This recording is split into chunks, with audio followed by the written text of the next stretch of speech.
Yo, what's up, people? It's your boy, the Kryptonian, saying here, bringing you a review for One Piece chapter 422.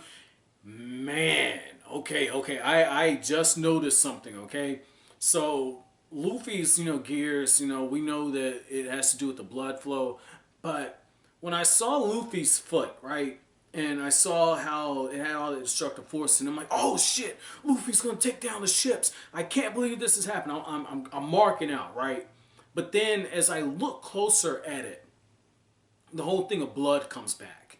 And it reminds me of what I see like my mom. My mom had a nasty break with her ankle a few years ago. Not a few years ago, I probably say like 15 years ago. And ever since then, like, it hasn't healed correctly. And the blood vessels and everything, like, she's got to get like blood drained out of her foot now because like her whole leg is like swollen like Luffy's. Like, she has like from the shin all the way down, it looks like a thigh. Like, it's huge. And it's the same thing with Luffy. Like, Luffy is pumping all that blood in there. And I like how what Rob Lucci notices is it increases the amount of destructive force he has.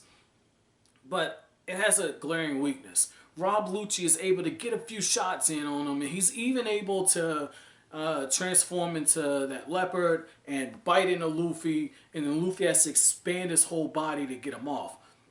And what Rob Lucci tells him is, you trade power for speed.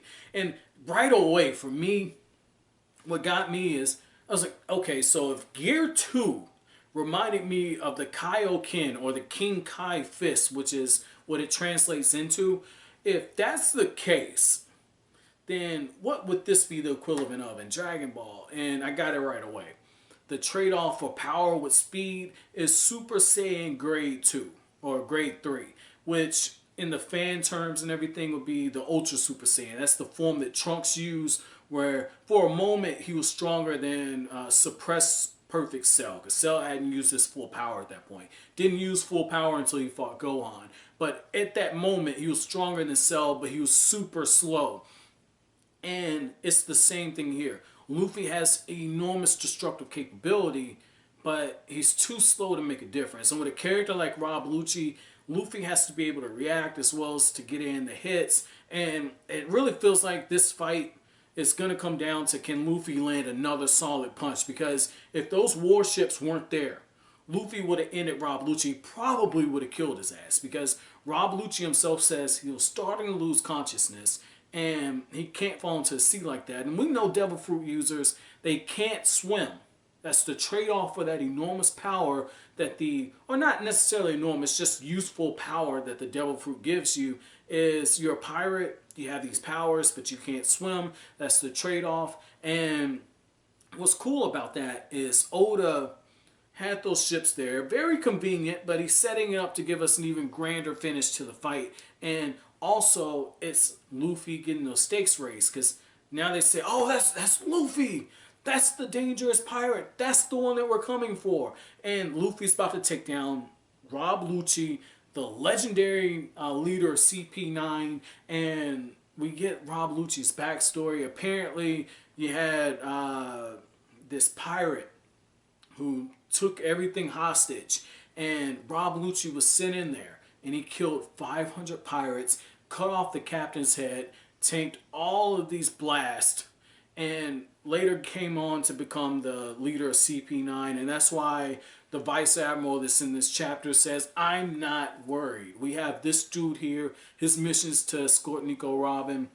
That's it. We have nothing to worry about. We don't have to worry about her. Destroy everything except for where Rob Lucci is. Destroy everything except for where Nico Robin is. Like, that is so telling. And the way his design was set up, right away I'm thinking about Kakuzu from Naruto, because he's got like those different scars, but he's also got like the huge holes on his body that come from where he has those extra hearts. He has 5 hearts, and you have like the cannonball scars that Rob Lucci has. Like, it's so telling that Rob Lucci has endured as much as he did. And I'm really curious to know, because One Piece, I know One Piece airs Sunday morning in Japan, and because of when it airs, they can't necessarily get too graphic with it. It's not like with Naruto and Naruto Shippuden and what's gonna be happening with Boruto. It's not that where it's gonna be airing during the week during prime time. You have more leverage at that point.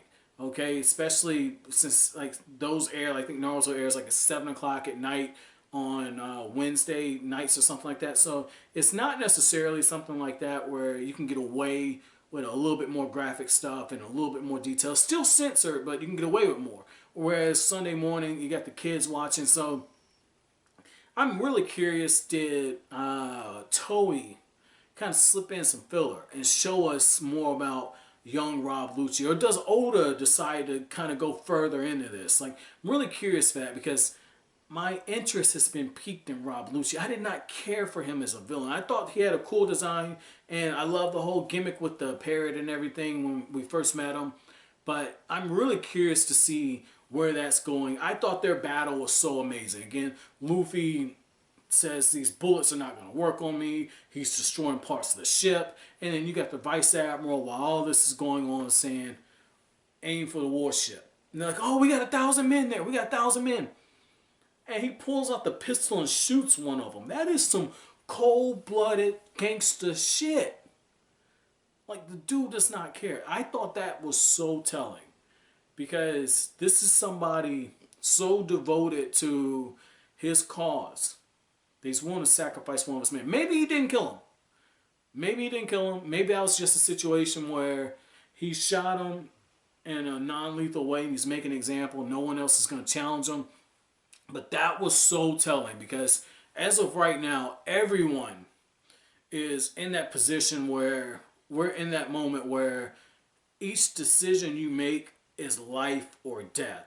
And so now the stakes are at the point now where they're at the highest they can get to. And the resolution, when Luffy and the others come out of this, like I said, they've got to go into hiding.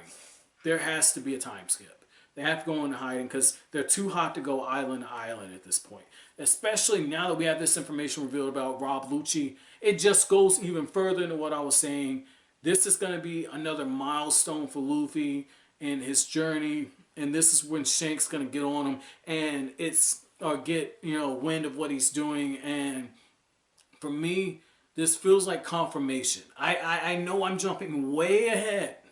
Okay, I know I'm jumping way ahead. I don't know what the hell happens with Shanks, but because of the connection I'm kind of drawing, One Piece opened up with Luffy being inspired to take the sea and everything with Shanks. Shanks is letting him go. He eats the devil fruit. Shanks loses his arm, and a few years later, Luffy sets sail and starts his own journey. Continues on with this call to action, takes the hero's journey, but because of how Shanks is being positioned, I get the feeling the two people vying for the One Piece are going to be Shanks and Luffy.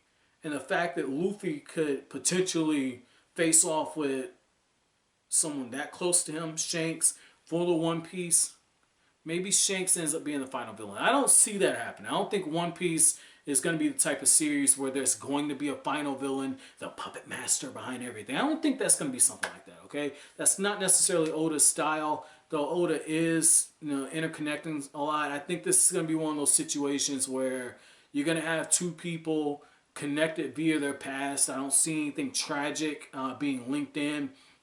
And I know you guys have told me, like, Shanks is not Luffy's father, but I don't see Oda missing this opportunity. And the reason why I'm saying that is I remember when I was reading Rurouni Kenshin, like the anime was going on, and I found out it was a manga.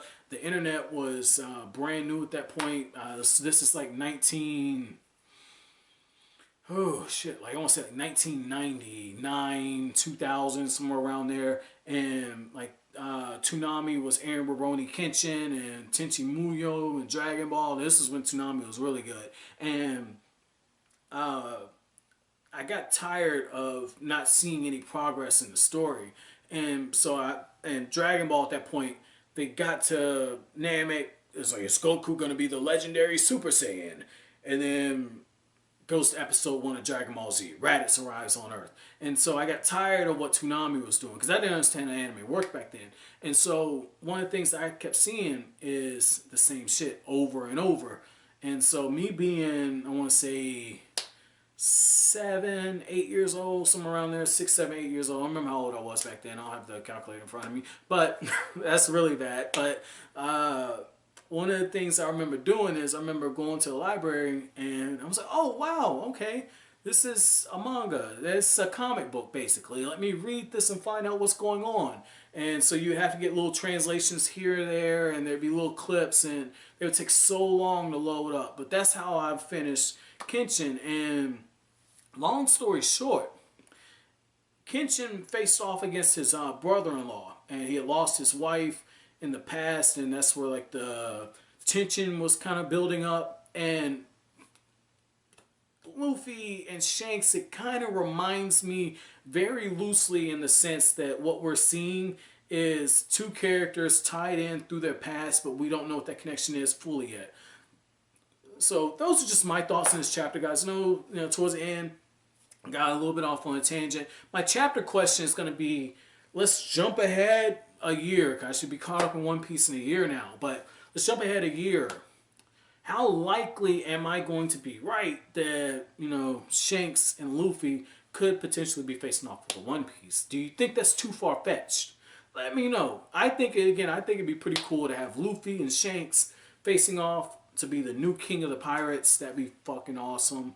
But as always, guys, if you like anything I had to say, don't forget to comment, rate, subscribe, share. Thank you so much for watching to the end of this video. Have an awesome day, guys.